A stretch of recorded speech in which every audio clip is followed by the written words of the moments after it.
students, welcome to lecture number 30 where we will be covering module number 6 under subject indirect taxation. So module number 6 is all about import-export procedures under customs. In our previous lecture, we had seen import procedure, simple basic introduction of how actually the import happens, what is the process. Okay, but in this particular module, we will be seeing introduction to baggage, general free allowance, provisional assessment of duty, due dates for payment of duty, penalties under customs, seizure of goods, confiscation of goods. So today we will be covering introduction to the export procedures under customs. So when you want to export the goods, or how is the procedure, what is the step that one needs to follow in order to export the goods? So what are the export procedures? So let us understand the export procedure. Okay, the brief procedure for export of goods has been depicted in the diagram below. So let us understand in the form of this chart. First of all, any exporter. Now exporter, everyone, wherever the pointer is placed, kindly look there. So the exporter is a person who is going to sell the goods, okay, from India to outside India. He's termed as an exporter.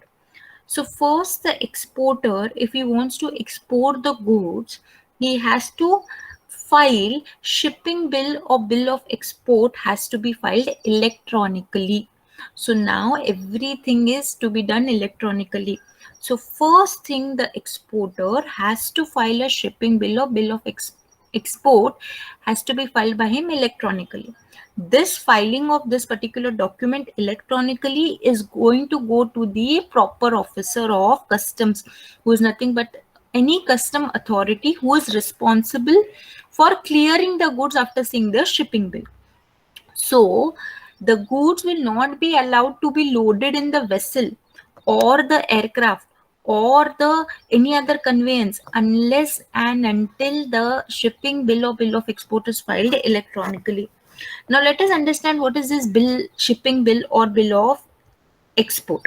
So as I already told you all, that when an exporter wants to export goods or sell the goods or send the goods from one country to another country, it has to go through various formalities, students. So one such formality is to file the shipping bill or bill of export. So in shipping bill or bill of export, what actually it contains, it is nothing but it is a document, okay, which should be submitted, which will have the uh, complete details about the goods that has been sent, okay, about the place where the goods are going to be uh, where the goods are going to be sent or sold.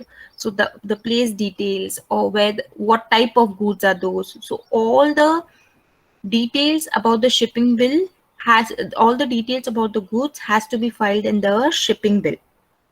Now once this shipping bill, suppose if the goods are going through sea or airport, then you have to file the shipping bill. Suppose if the goods are going through land, okay, through vehicle, then what you have to file is not the shipping bill but bill of export.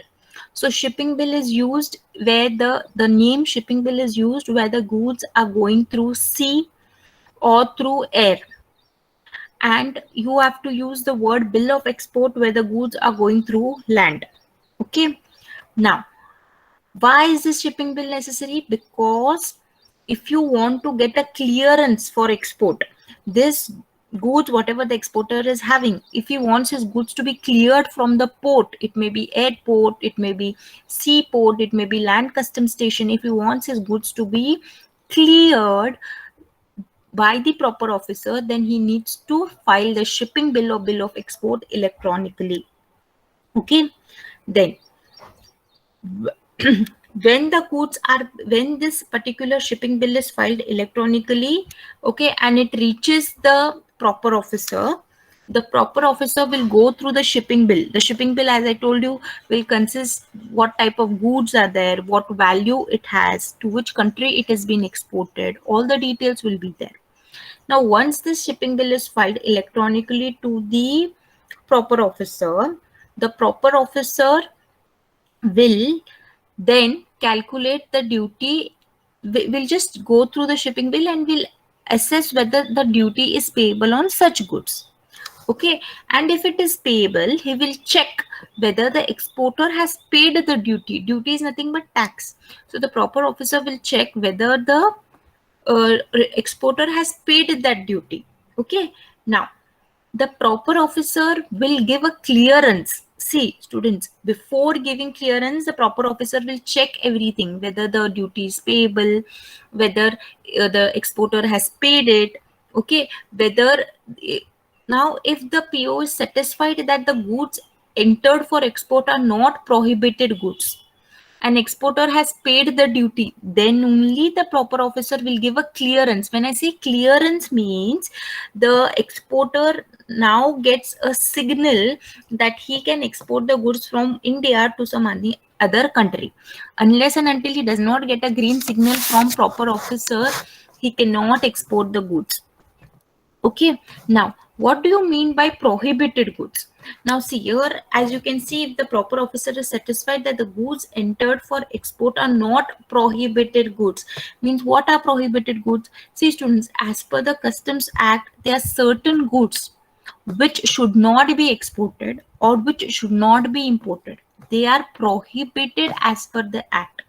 Okay, and if any exporter or importer is exporting prohibited goods or importing prohibited goods, they will not be getting the clearance from proper officer, and their export and import will stop at the first stage itself.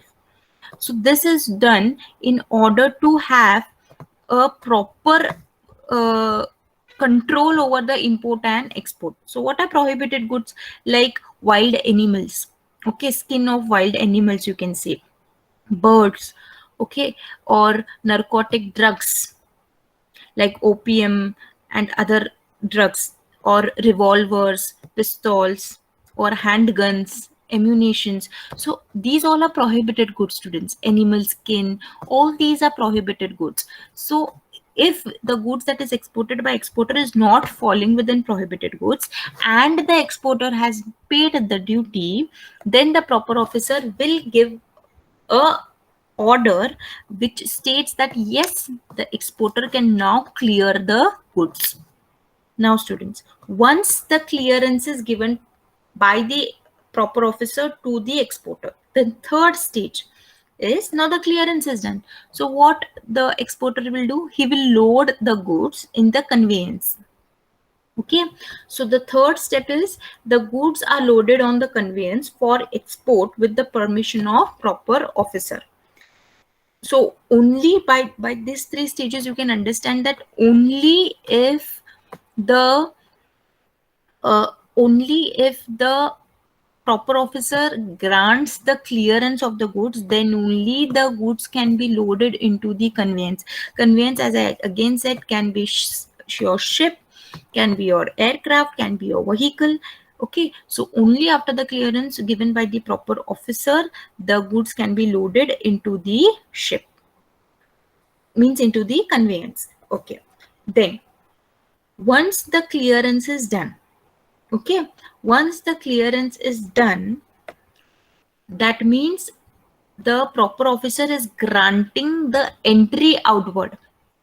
See students, entry, as we seen in case of import, there was an entry inward. Why there was a grant of entry inward in import by proper officer? Because the proper officer was allowing the imported goods to enter into the India, because entry inward means just help giving an green signal to move the goods from Indian territory to outside Indian territory. Okay, similarly in case of import, to allow the entry of goods from outside India territory to Indian territory. So entry outward. Here in the second step, what we saw is giving a green signal for loading the goods in the conveyance. Okay, now once the goods are loaded into the conveyance, okay, and the person in charge of the conveyance, here students, the fifth step is done, then the person in charge of the conveyance has to deliver the export manifest report. Students, in case of import, we saw there was an import manifest report that has to be submitted by person in charge of the conveyance to the proper officer. Now, in case of exports, once the goods are loaded, the person in charge of the conveyance, whoever is in charge of the conveyance, suppose it is through air, the pilot is in charge of the conveyance. Suppose if it is through railway, the conductor is in charge of the conveyance, or the one who is mastering the particular railway. Suppose it is through ship, then it is the master of the ship who is in charge of the conveyance. So whoever is in charge of the conveyance, and conveyance can be any mode or form through which the transport is happening. So person in charge of the conveyance has to deliver the export manifest report to the proper officer. Okay, now when that is being given by the person in charge of the conveyance to the proper officer, grant of entry outward also is given. That is, now the goods can move out. Okay, from Indian territory to outside Indian territory, it can move out. Now, let us understand what is this export manifest report. Okay, so export, again, it is a part of custom clearance formalities, where as I already told you all, that the person in charge of maybe the vessel or aircraft has to furnish this particular report, okay, regarding the consignment, number of goods, what is the consignment that he is loaded in his conveyance, okay, and this has to be filed before the departure, before the vessel departs from the Indian territory. Before departure means before the vessel starts running, moving about, this particular export manifest report has to be submitted by the person in charge of the conveyance to the proper officer. Okay, and this will be a proof of shipment and export. So this export manifest report is nothing but a proof, yes, that the shipment is going to take place and the export has taken place. So unless and until the person in charge of the conveyance does not submit the proper officer the export manifest report, the proper officer will not grant the entry outward and the goods will not be moved. So therefore this export manifest report is going to be a proof that the shipment is going to take place.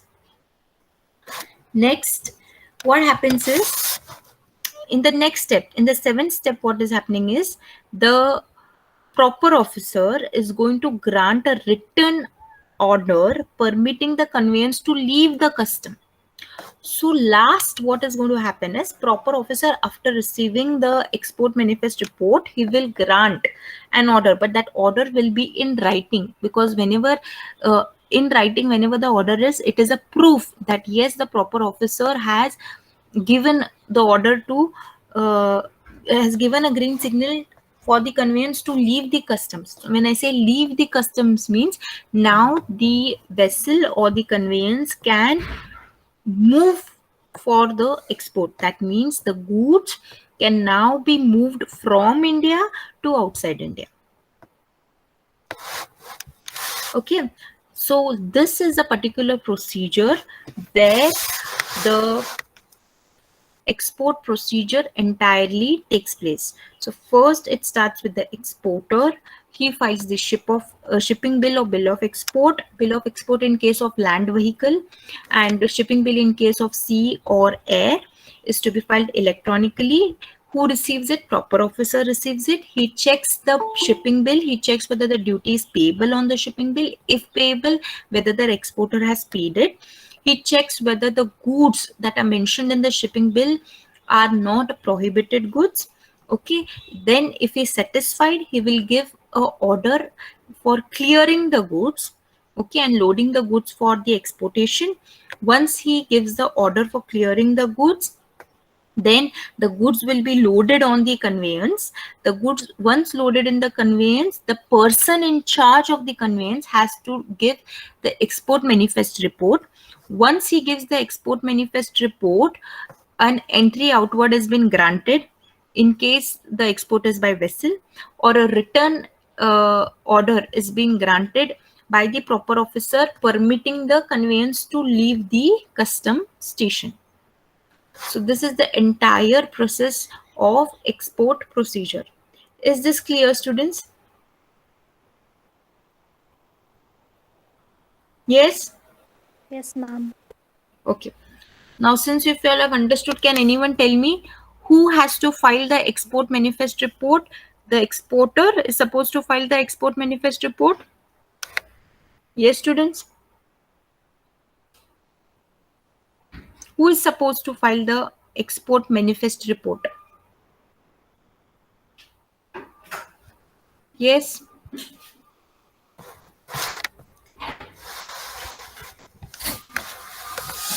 Who is responsible for filing the export manifest report?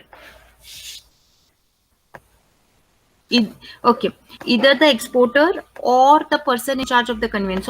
So tell me, who is responsible? Exporter is responsible, or person in charge of conveyance is responsible to deliver the export manifest report? Yes, students.